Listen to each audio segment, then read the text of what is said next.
ఆ కర్నూలు శివారు ప్రాంతంలో ఓ బస్సు అగ్ని ప్రమాదానికి గురైంది. ఆ సన్నివేశం నేను చదివినప్పుడు విన్నప్పుడు నా మనసు కలచివేసిందండి. ఆ సన్నివేశం నిద్రలో ఉండగానే 20 మంది వాళ్ళ ప్రాణాలు కోల్పోయారు, సజీవ దహనం అయిపోయారు. నేను ఎంతో బాధపడ్డాను ఆ సన్నివేశాన్ని చూసి, చదివి, వినినప్పుడు. నా మనసులో వెంటనే కలిగిన భావం మీతో చెప్తున్నా.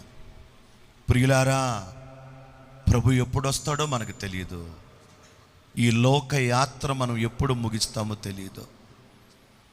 ప్రతిరోజు ఇది ఆఖరి రోజని భావించిన వారమై, క్రీస్తు రక్తముతో కడగబడి, పరిశుద్ధాత్మతో నింపబడి, పరిశుద్ధతతో ప్రభువు మహిమను ఎదుర్కొనేదముగాక.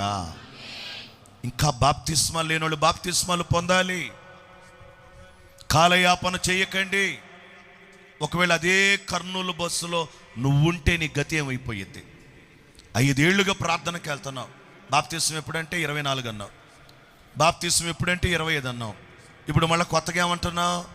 26 అంటున్నావు. 26 దాకా నేను ఉంటాను అనేవాళ్ళు మీలో ఎవరన్నాడు? చేతులు ఎత్తండి. మీరెవరు అనరా? ఊరే నాయన, మళ్ళీ మిమ్మల్ని 26లో కలుసుకుందాం అనుకున్నాను నేను. దేవునికి స్తోత్రం. నాయనా, ఈరోజే మనది, మరుక్షణము మనది కాదు. నాకు అది చూడగానే కన్నీళ్ళు వచ్చేసి సజీవ దహనం అయిపోయారండి. కారులో వెళుతూ ఒక ఆమె గమనించిందంట. తన బిడ్డలిద్దరిని ఒళ్ళో పెట్టుకుందంట. తప్పించుకునే అవకాశం లేదు, నిస్సహాయ స్థితి. ఆ మంటల్లో ఆ తల్లి బిడ్డలు తగలబడిపోయారంట.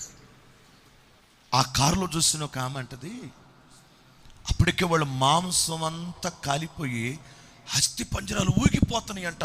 లోపల ఎక్కడో కొన్ని కండరాలు ఉంటాయి. ఎంత దౌర్బల్యమైన పరిస్థితి.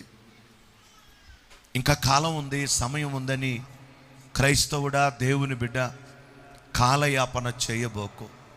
ఈనాడే రక్షణ దినము, ఇదియే అనుకూల సమయం.